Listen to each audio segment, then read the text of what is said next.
Hello friends, स्वागत है आपका आपके अपनी चैनल एग्री मंत्रा में changing the way of thinking. Friends, आज की सेशन में हम बात करेंगे सितंबर मंथ के थर्ड वीक के इंपॉर्टेंट एग्रीकल्चर करंट अफेयर जो आपके exam AFO, NABARD, IBPS, RRB, SO के पॉइंट ऑफ व्यू से काफ़ी इंपॉर्टेंट रहने वाले हैं। तो वीडियो बहुत इंपॉर्टेंट रहने वाला है, इसीलिए वीडियो को एंड तक जरूर देखें। और जो भी स्टूडेंट इस सेशन का फ्री पीडीएफ डाउनलोड करना चाहता है तो हमारे एंड्रॉयड एप्लीकेशन के फ्री स्टडी मटेरियल में जाके इस सेशन का पीडीएफ डाउनलोड कर पाएगा।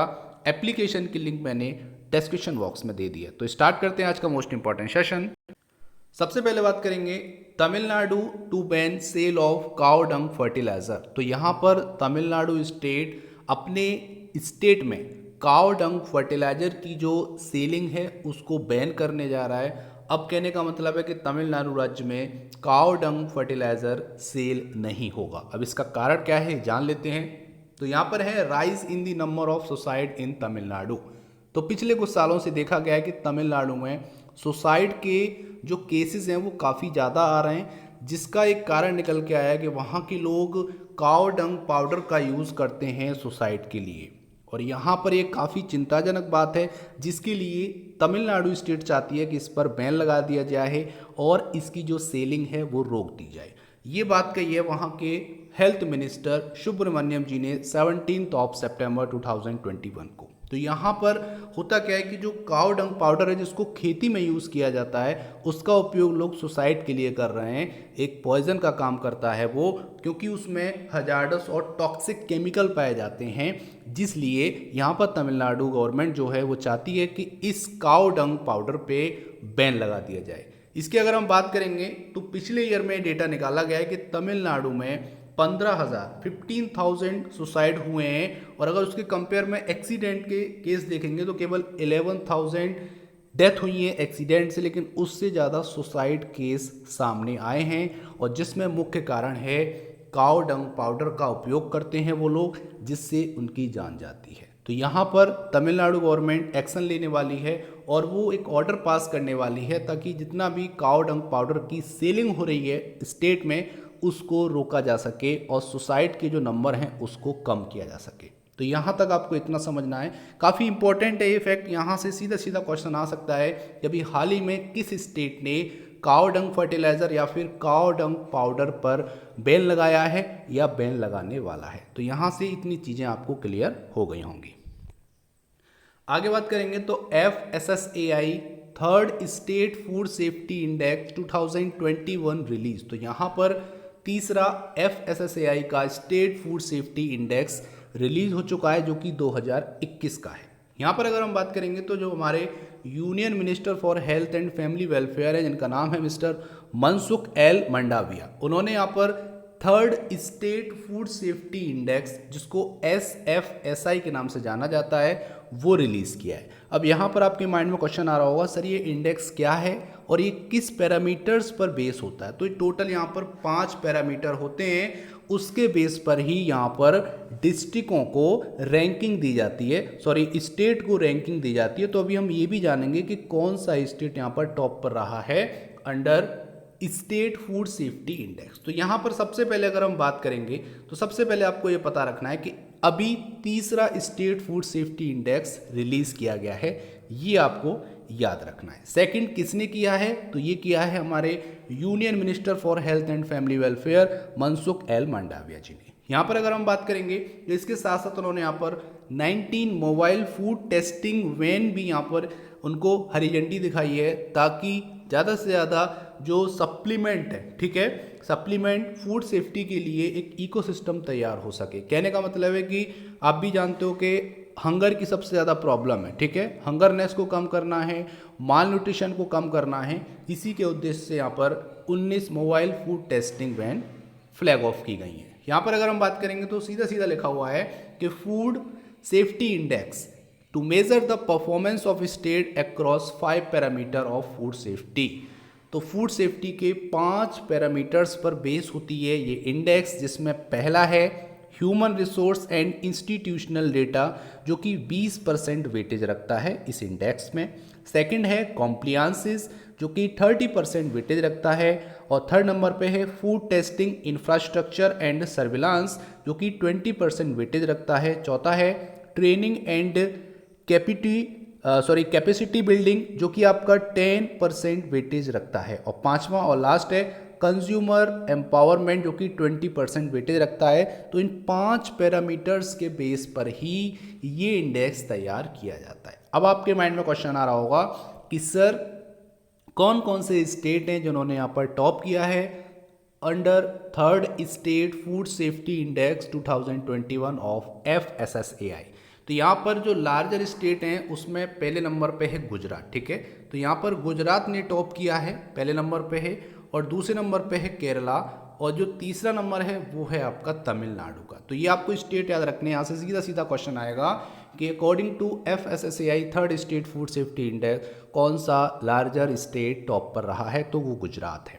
अब बात करेंगे जो स्मॉलर स्टेट हैं उसमें गोवा टॉप पर है, सेकंड पे मेघालय और थर्ड पे मणिपुर। और यहाँ पर अगर हम यूनियन टेरिटरी की बात करेंगे तो जम्मू एंड कश्मीर को पहला स्थान मिला है, देन अंडमान एंड निकोबार, और फाइनली न्यू दिल्ली को थर्ड यहाँ पर रैंक प्रोवाइड की गई है। तो कहने का मतलब है कि ये यहाँ पर लार्ज स्टेट, स्मॉल स्टेट और यूनियन टेरिटरी की अलग अलग रैंक यहाँ पर डिक्लेयर की गई है, ये आपको याद रखना है। यहाँ पर एक क्वेश्चन और बनेगा कि FSSAI की फुल फॉर्म क्या है, तो आपको पता होना चाहिए food safety and standard authority of India. अगर आपसे कोई पूछे FSSAI का इस्टेब्लिशमेंट कब हुआ था, तो ये हुआ था अगस्त 2011 में, ठीक है। तो 2011 में अगस्त के मंथ में इस्टेब्लिश हुआ था। और आपको ये भी पता होना चाहिए कि इसका हेडक्वार्टर कहाँ है, तो वो आपका है न्यू दिल्ली में। तो ये कुछ क्वेश्चन बनेंगे जो कि एग्जाम के पॉइंट ऑफ व्यू से काफ़ी इंपॉर्टेंट हैं। तो फ्रेंड्स, अगर आपको वीडियो पसंद आ रही है, हेल्पफुल लग रही है, तो वीडियो को अभी लाइक करो। और आज की वीडियो का टारगेट है केवल और केवल 200 लाइक का। अगर आपको वीडियो पसंद आए तो वीडियो को लाइक करना और सभी फ्रेंड को इस वीडियो को शेयर करना, ताकि घर बैठे इस कोरोना टाइम में वो एग्रीकल्चर में जो भी करंट अपडेट आ रहे हैं उससे रूबरू हो सकें और अपने एग्जाम को अच्छा कर सकें। आगे बात करेंगे तो यहाँ पर काफ़ी इंपॉर्टेंट करंट अफेयर आया है, Hathei chillies and Tamenglong orange of Manipur get GI tag. तो यहाँ पर मणिपुर के तमेंगलोंग ऑरेंज और हाथी चिलीज को GI टैग प्रोवाइड किया गया है। ये काफ़ी इंपॉर्टेंट यहाँ पर न्यूज़ है। अगर इसकी डिटेल में बात करेंगे तो मणिपुर स्टेट की हाथी चिली, जो कि आपकी आती है उरखुल डिस्ट्रिक्ट से, ठीक है। एक वहाँ पर डिस्ट्रिक्ट है जिसका नाम है उखरुल डिस्ट्रिक्ट में हाथी चिली वैरायटी ग्रो की जाती है, जिसको गॉड गिफ्ट के नाम से भी वहाँ के लोग जानते हैं। और आपको बता दें कि उखरुल डिस्ट्रिक्ट के एक गांव है, ठीक है, जिसका नाम है सिरराखोंग, ठीक है। यहाँ पे लिखा हुआ है सिरराखोंग एक विलेज है, वहाँ पर सबसे ज़्यादा अमाउंट में हाथी चिली का बोल सकते हैं ग्रो की जाती है और ज़्यादा से ज़्यादा वहाँ पर प्रोडक्शन होता है। ये आपका पहला हो गया। और दूसरा बात करेंगे तो स्टेट का एक डिस्ट्रिक्ट है जिसका नाम है तामेंगलोंग, वहाँ का एक ऑरेंज सबसे ज़्यादा ग्रो किया जाता है, जिसको एक यूनिक वैरायटी माना जाता है ऑरेंजेस का, जो कि आपका मैंडारिन ग्रुप से बिलोंग करता है। और आपको पता होना चाहिए कि यहाँ पर तामेंगलोंग को स्टेट ऑरेंज बाउल के नाम से भी जाना जाता है। तो इन दोनों को यहाँ पर GI टैग प्रोवाइड किया गया है।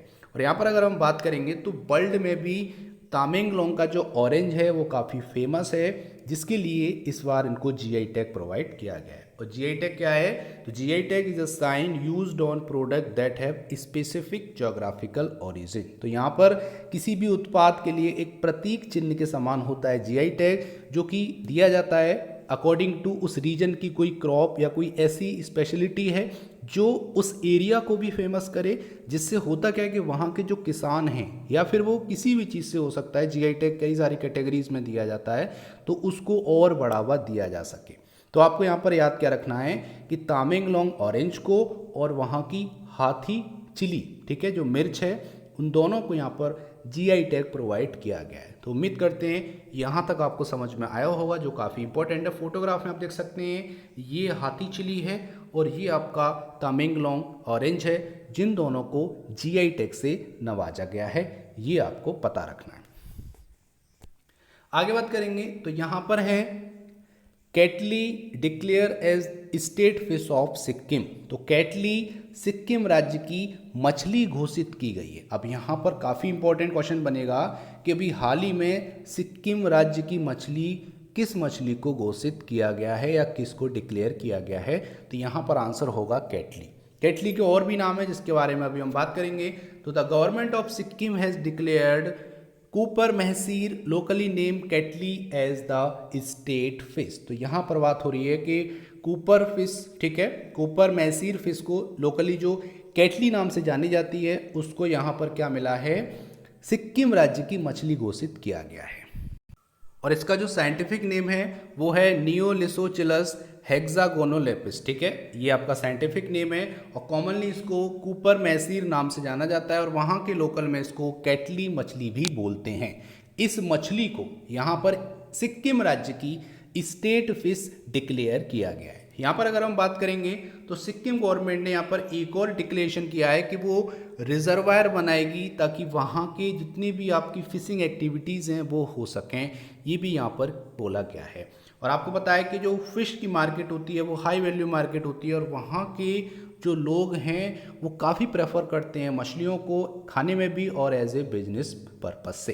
तो कहने का यहाँ पर मतलब है कि कैटली फिश को स्टेट फिश ऑफ सिक्किम घोषित किया गया है, ये भी आपको याद रखना है, ठीक है। उम्मीद करते हैं यहाँ तक आपको समझ में आया होगा, जो कि बहुत इंपॉर्टेंट है एग्जाम पॉइंट ऑफ व्यू के अकॉर्डिंग। तो फ्रेंड्स, अगर आपको पीडीएफ डाउनलोड करना है तो लिंक पे जाके आप इजीली पीडीएफ डाउनलोड कर पाएंगे। वहाँ पर आप हमारे एंड्रॉयड ऐप के लिंक पर जाएंगे तो वहाँ से जैसे ही आप हमारे ऐप को डाउनलोड करेंगे फ्री स्टडी मटेरियल सेक्शन में आपको जाना है, वहाँ पर इस सेशन का पूरा पीडीएफ आपको फ्री ऑफ कॉस्ट मिल जाएगा।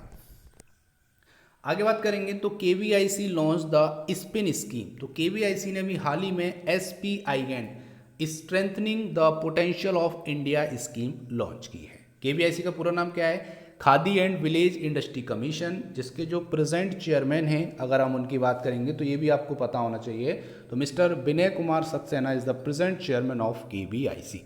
यहाँ पर अगर हम बात करेंगे तो उन्होंने वहाँ के पोटर्स के लिए, ठीक है, पोटर्स के लिए मतलब जितने भी कुम्हार होते हैं जो मिट्टी से घड़े और बाकी अलग अलग जो आपके बर्तन हैं वो बनाते हैं, उनके लिए ये स्कीम लॉन्च की गई है। अब इसका उद्देश्य क्या है जान लेते हैं। तो under SPIN KVIC will facilitate potter to get easy loan from bank. तो बैंक से इजीली उनको लोन मिल सके, इसके लिए स्पिन स्कीम लॉन्च की गई है KVIC के द्वारा, जिससे उनका जो जीविकोपार्जन है वो आसानी से हो पाएगा और सेल्फ एम्प्लॉयमेंट को भी बढ़ावा मिलेगा और ज़्यादा से ज़्यादा एम्प्लॉयमेंट, सेल्फ एम्प्लॉयमेंट क्रिएट होंगे। तो यहाँ पर कहने का मतलब है कि भारत आत्मनिर्भर बन सके, जिसके लिए ये स्कीम जो आपकी लॉन्च की गई है जिसका नाम है strengthening the potential of India scheme, जिसको स्पिन स्कीम के नाम से भी हम कह सकते हैं। यहाँ पर अगर हम बात करेंगे तो इसका उद्देश्य बताया गया है कि development by creating local self employment. तो यहाँ पर सेल्फ एम्प्लॉयमेंट को क्रिएट करने के लिए कि ज़्यादा से ज़्यादा स्वरोजगार पैदा हो, ज़्यादा से ज़्यादा लोग खुद का रोजगार करें, इसके लिए ही ये स्पिन स्कीम लॉन्च की गई है। और मोदी जी का यहाँ पर एक ड्रीम है, उन्होंने कमिटमेंट किया है कि जॉब टू एवरी हैंड, हर हाथ में काम, उसको पूरा करने के लिए विनय कुमार सक्सेना ने ये बोला है कि हम ये स्कीम लॉन्च कर रहे हैं। तो यहाँ तक उम्मीद करते हैं आपको समझ में आया होगा। यहाँ से क्वेश्चन क्या बनेगा कि अभी हाल ही में KVIC ने पॉटर्स के लिए कौन सी स्कीम लॉन्च की है, तो उसका नाम है स्पिन स्कीम। स्पिन स्कीम की फुल फॉर्म भी पूछ सकते हैं, तो आपको पता होना चाहिए strengthening the potential of India, ठीक है। और आगे बात करेंगे तो ये भी क्वेश्चन आ सकता है कि who is the present KVIC chairman. तो यहाँ पर आपका आंसर होगा मिस्टर विनय कुमार सक्सेना। तो ये कुछ इंपॉर्टेंट क्वेश्चन है जो आपको पता होने चाहिए। एक क्वेश्चन और बनेगा कि स्पिन स्कीम किन लोगों के लिए, किस कम्युनिटी के लिए लॉन्च की गई है, तो वो पॉटर्स कम्युनिटी के लिए लॉन्च की गई है। उम्मीद करते हैं यहाँ तक आपको समझ में आया होगा। आगे बात करेंगे तो G20 एग्रीकल्चर मीट 2021। तो 2021 की जो G20 एग्रीकल्चर मीट है उसके बारे में इंपॉर्टेंट करंट अफेयर यहाँ पर हम जानेंगे। तो अभी रिसेंटली इंडिया के जितने भी एग्रीकल्चर मिनिस्टर हैं उन्होंने एड्रेस किया था G20 एग्रीकल्चर मीटिंग, जो कि वर्चुअल तरीके से किया गया था। यहाँ पर इन मीटिंग्स का जो फाइनली उद्देश्य है वो क्या है, G20 लीडर समिट 2021, जिसको होस्ट करेगा इटली अक्टूबर 2021 में, ठीक है, जिसके लिए ये सारी मीटिंग की जा रही है।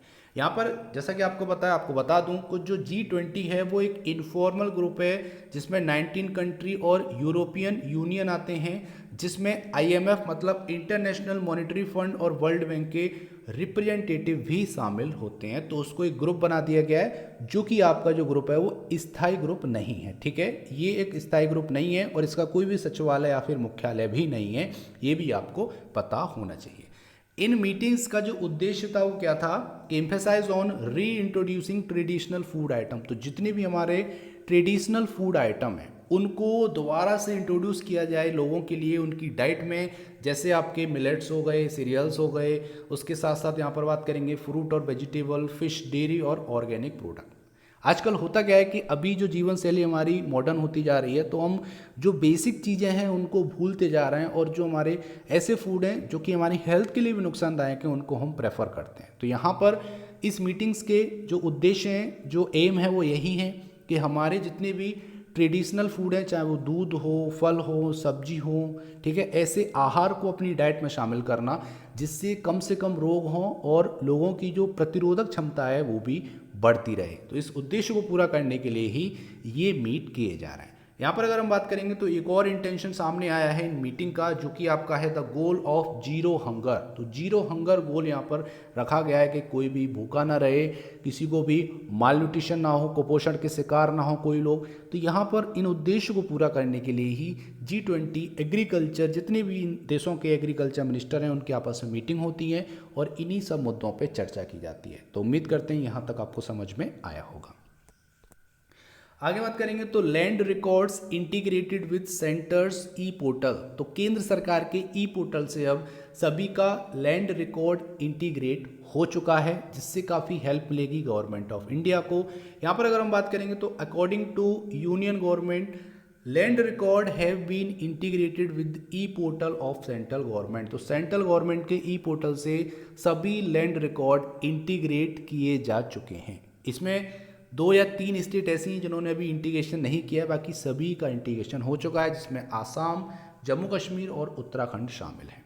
यहाँ पर अगर हम बात करेंगे तो इसका उद्देश्य क्या है ये मैं आपको बता देता हूँ कि crop cultivation by farmer either in their own land और rented property will be procure by the government. तो यहाँ पर गवर्नमेंट आसानी से ये पता लगा पाएगी कि आपकी खेती जो हो रही है उस पर किस चीज़ की खेती हो रही है, कौन खेती कर रहा है, आप खुद खेती कर रहे हो, किसी और से खेती करा रहे हो, या फिर जितने भी डिस्प्यूट होते हैं, जो लड़ाइयाँ होती हैं, वो भी यहाँ पर कम हो जाएंगी सारी चीज़ें जब आपके ई पोर्टल पर रिकॉर्ड हो जाएंगी। तो और उससे एक और फ़ायदा मिलेगा कि इस पोर्टल पर फार्मर्स को रजिस्टर करने के लिए अपने फिजिकल प्रूफ नहीं दिखाने पड़ेंगे ज़मीन के, ठीक है, और ये कहीं ना कहीं सरकार के लिए डेटा प्रिपेयर करने में काफ़ी हेल्प करने वाला है।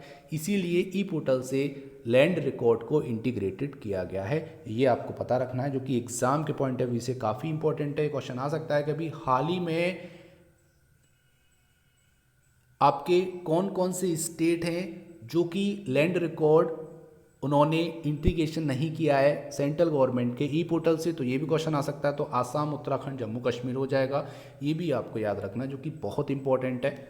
आगे बात करेंगे तो Haryana topped in installation of solar pump under PM कुसुम। तो PM कुसुम स्कीम के अंडर में यहाँ पर हरियाणा ने टॉप किया है सबसे ज़्यादा सोलर पंप इंस्टॉलमेंट कराने का। कहने का मतलब है कि सबसे ज़्यादा जो सोलर पंप हैं वो हरियाणा स्टेट में इंस्टॉल किए गए हैं लोगों के द्वारा, जिसके लिए हरियाणा टॉप पोजीशन पे इस बार आया है। यहाँ पर अगर हम बात करेंगे तो एक स्कीम है PM कुसुम स्कीम, जिसका पूरा नाम है प्रधानमंत्री ऊर्जा सुरक्षा एवं उत्थान महाअभियान, जिसको PM कुसुम बोला जाता है। ये आपका 2019 मार्च के मंथ में लॉन्च किया गया था और जुलाई 2019 में इसकी गाइडलाइन जारी की गई थी, ये भी आपको पता होना चाहिए। और आपको बता दें कि यहाँ पर टारगेट मिला था 1500 पंप्स को लगाने का, जिसमें 14,418 मतलब 14,418 पंप लगाए जा चुके हैं हरियाणा गवर्नमेंट के द्वारा।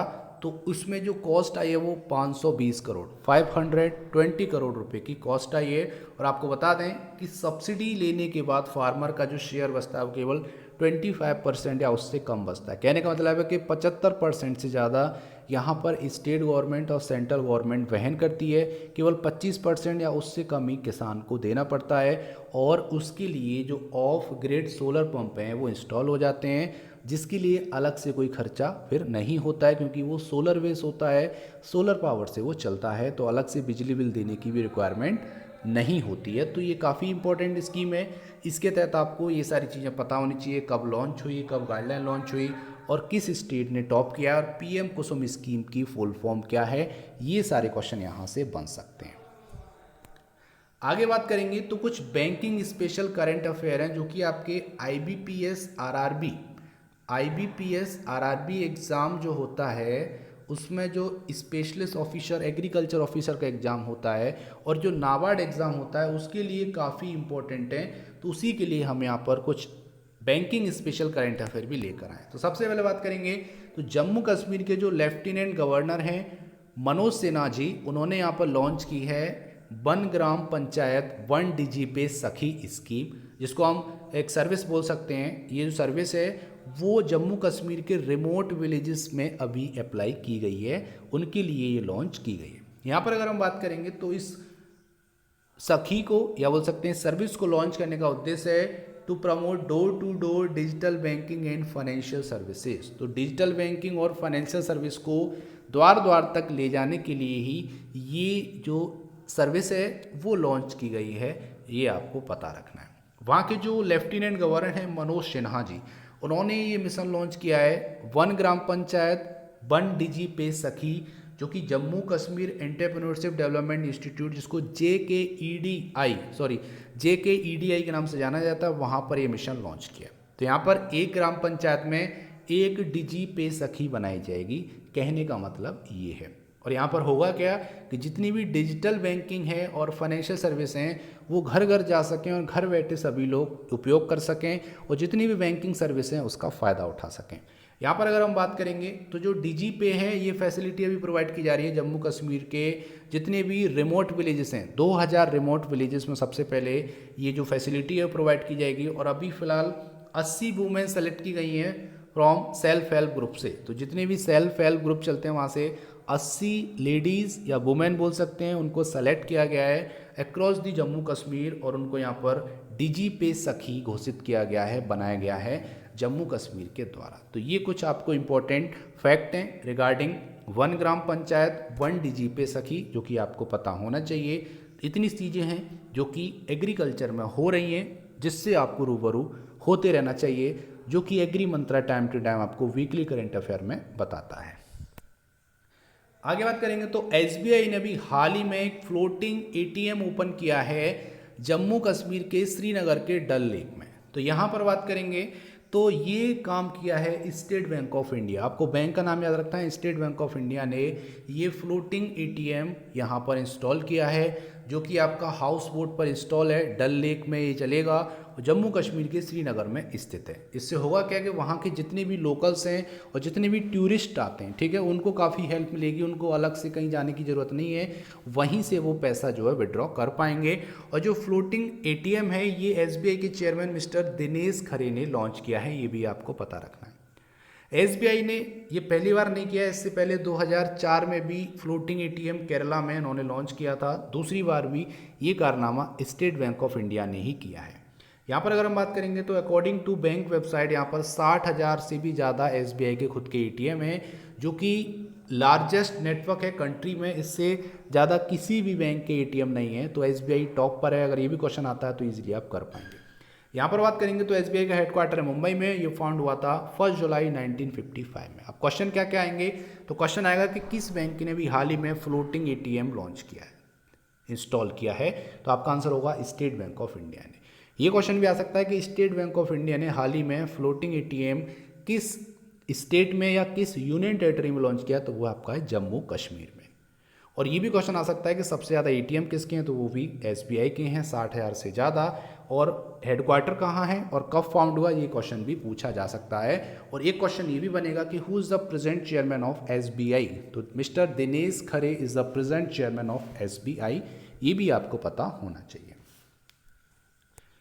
आगे बात करेंगे तो Paytm payment bank launches FASTag based metro parking. तो यहाँ पर पेटीएम बैंक जो है, पेटीएम पेमेंट बैंक भारत का पहला ऐसा बैंक है जिसने FASTag based metro parking facility provide करने जा रहा है। यहाँ पर अगर हम बात करेंगे तो पेटीएम ने यहाँ पर भारत का पहला, कंट्री का पहला FASTag based metro parking facility provide किया गया है, जो कि किसके पार्टनरशिप के साथ है, तो वो आपकी हैं Delhi metro rail corporation DMRC की पार्टनरशिप के साथ ये काम किया गया है पेटीएम के द्वारा। यहाँ पर अगर हम बात करेंगे तो Paytm based transaction of car having valid FASTag sticker. तो यहाँ पर क्या है कि एक फास्टैग स्टिकर होगा जो कार पर लगा होगा, और इजीली जब आप एंटर करेंगे तभी आपके अकाउंट से जो भी अमाउंट है, जिसके लिए आपको बार बार काउंटर में लाइन में लगना पड़ता था, टाइम आपका काफ़ी वेस्ट होता था, वो काफ़ी सेव हो जाएगा और इजीली आप पार कर पाएंगे अपनी कार को। यहाँ पर अगर हम बात करेंगे तो ये जो पेमेंट है अभी फ़िलहाल में जो स्टार्टिंग में UPI मोड से लिए जाएंगे, मतलब आपका UPI के थ्रू पेमेंट यहाँ पर एक्सेप्ट किया जाएगा। और यहाँ पर which has been launch for 2 wheeler, जो आपके 2 व्हीलर हैं, ठीक है, व्हीकल्स हैं, उनके लिए ये स्टार्टिंग में स्टार्ट किया गया है। और आपको बता दें कि जैसे ही आप पार्किंग साइट में एंटर करेंगे तभी आपके अकाउंट से जितना भी अमाउंट है पार्किंग का वो डिडक्ट हो जाएगा और आप इजीली पार कर पाएंगे, हसल फ्री, कोई भी आपको प्रॉब्लम नहीं आएगी। और यहाँ पर जो MD और CEO हैं पेटीएम पेमेंट बैंक के, वो हैं मिस्टर सतीश कुमार गुप्ता। ये भी आपको पता रखना है, जो कि काफ़ी इंपॉर्टेंट है। उम्मीद करते हैं यहाँ तक आपको समझ में आया होगा। आगे बात करेंगे तो bank of Baroda launches digital platform BOB world. तो यहाँ पर अभी हाल ही में बैंक ऑफ बड़ौदा ने एक डिजिटल प्लेटफॉर्म लॉन्च किया जिसका नाम है BOB वर्ल्ड। अब इसकी क्या क्या स्पेशलिटी हैं, क्या क्या इसमें सर्विस प्रोवाइड की जाएंगी, वो जान लेते हैं। तो सबसे पहले आपको याद रखना है किस बैंक ने किया है, तो बैंक ऑफ बड़ौदा ने किया है। ये एक आपका डिजिटल बैंकिंग प्लेटफॉर्म है जिसका नाम रखा गया है BOB वर्ल्ड। इसका उद्देश्य क्या है, to provide all banking service under one roof. एक छत के नीचे सभी आपकी जितनी भी बैंकिंग सर्विस हैं वो प्रोवाइड की जाएंगी इस प्लेटफॉर्म के अंडर में। इसका एक पायलट टेस्ट भी हो चुका है जो कि 23 अगस्त 2021 को स्टार्ट हुआ था। और जो आपका BOB वर्ल्ड है ये सारे जितने भी बैंकिंग प्रोडक्ट हैं, बैंकिंग सर्विस हैं, फैसिलिटीज़ हैं, सारी प्रोवाइड करता है। और यहाँ पर 4 की पिलर पे काम करता है, सेव, इन्वेस्ट, बोरो और शॉप, ठीक है। आगे बात करेंगे तो जो BOB वर्ल्ड है इसमें इजीली आप 10 मिनट में एक अपना डिजिटल अकाउंट खोल पाएंगे। इंस्टेंट वर्चुअल डेबिट कार्ड आपका इश्यू हो जाएगा। ऑनलाइन लोन एप्लीकेशन आप कर सकते हैं, लोन के लिए अप्लाई कर पाएंगे। और यहाँ पर instantaneous disbursal of for selected loan product, और इजीली आप लोन जो है वो ले पाएंगे इस डिजिटल प्लेटफॉर्म की हेल्प से, जिसका नाम है BOB वर्ल्ड। लॉन्च किया है ये बैंक ऑफ बड़ौदा ने, ये आपको पता होना चाहिए, काफ़ी इंपॉर्टेंट है। जो भी लोग बैंकिंग के बारे में जानना चाहते हैं तो यहाँ से जानना बहुत ज़रूरी है, क्योंकि ये जो क्वेश्चन है वो इजीली ऐसे ही बनते हैं कि BOB प्लेटफॉर्म किसने लॉन्च किया है, या ये भी क्वेश्चन आ सकता है कि BOB वर्ल्ड जो है, जो कि बैंक ऑफ बड़ौदा ने लॉन्च किया है, ये क्या प्रोवाइड करेगा, तो ये सारी बैंकिंग सर्विस प्रोवाइड करेगा, ये आपको पता होना चाहिए। अब चलते हैं आज की पहले क्वेश्चन की तरफ, लेकिन उससे पहले बात करेंगे पिछले वीडियो में पूछे गए क्वेश्चन के आंसर के बारे में। तो क्वेश्चन था which country has commence the world biggest trial of a blood test where they will detect more than 50 types of cancer. तो यहाँ पर क्वेश्चन था कि अभी हाल ही में ऐसा कौन सा कंट्री है जिसने वर्ल्ड का सबसे बड़ा ब्लड टेस्ट ट्रायल किया है जिससे 50 से भी ज़्यादा टाइप के कैंसर्स का पता लगाया जा सकेगा। तो वो आंसर है UK, United kingdom is the correct answer. सभी स्टूडेंट ने सही आंसर किया इस क्वेश्चन का। अब बात करेंगे आज के प्यारे से क्वेश्चन की। तो क्वेश्चन है what is the theme of the 2021 world bamboo day. तो वर्ल्ड बम्बू डे का थीम क्या था, ये क्वेश्चन पूछा गया है। आपके ऑप्शन है keep bamboo strong, next question है bamboo for sustainable development goal for United Nation, तीसरा आपका ऑप्शन है plant bamboo, it is time to plant bamboo, और चौथा ऑप्शन है बम्बू नाउ। तो यहाँ पर एक इसमें से सही है, तो जल्दी से कमेंट करना है आपको इसका सही आंसर। हम आपके राइट आंसर का बेसब्री से इंतजार कर रहे हैं, तो जल्दी से टाइप कीजिए आंसर और भेज दीजिए हमारे चैनल पर। हम आपके वैल्यूएबल कमेंट का बेसब्री से इंतजार कर रहे हैं। तो ये था आज का इंपॉर्टेंट सेशन। उम्मीद करते हैं सेशन पसंद आया होगा। हेल्पफुल लगा होगा। अगर वीडियो पसंद आई तो वीडियो को अभी लाइक करें। आज की वीडियो का टारगेट है केवल और केवल 200 लाइक का। अगर आपकी वीडियो पसंद आए तो वीडियो को लाइक करें और सभी फ्रेंड के साथ शेयर करें। और फ्रेंड्स, अगर आप इसका PDF डाउनलोड करना चाहते हैं तो लिंक मैंने डिस्क्रिप्शन बॉक्स में दे दी है, वहाँ जाके हमारे ऐप को डाउनलोड करिए और वहाँ फ्री स्टडी मटेरियल में जाके इस पूरे सेशन का free of cost PDF download कर पाएंगे। तो इस वीडियो में इतना ही, मिलते हैं अगले हफ्ते इंपॉर्टेंट और अपडेटेड एग्रीकल्चर करंट अफेयर के साथ, जो कि आपके एग्जाम के पॉइंट ऑफ व्यू से काफ़ी इंपॉर्टेंट रहते हैं। तो वीडियो में अभी तक के लिए इतना ही। So thank you for watching. जय हिंद, जय भारत।